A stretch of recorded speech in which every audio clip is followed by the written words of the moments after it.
মরুভূমির দেশে যে গাছ কিভাবে পরিচর্যা হয় বা কি সুন্দর। এই রাস্তার দুই সাইডে অনেকগুলো গাছ আছে, তবে আমার মধ্যে কেমন জানি গাছগুলো দেখলে কেমন শূন্যতা শূন্যতা অনুভব লাগে। সেটার কারণ বুঝি না। আসলে মাটিতে আর বালিতে গাছের পরিচর্যাগুলোর একটু পার্থক্যতা আছে। মাটির যে গাছগুলো, ওই গাছগুলা এই বালুর গাছ চেয়ে অনেক শক্তিশালী।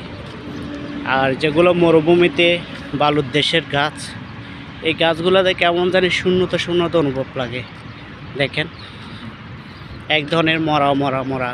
আর যেগুলো আমরা আমার দেশে মাটির গাছ, ওই গাছগুলো অনেক শক্তিশালী হয়। এগুলোকে প্রতিদিন পানি দিতে হয়।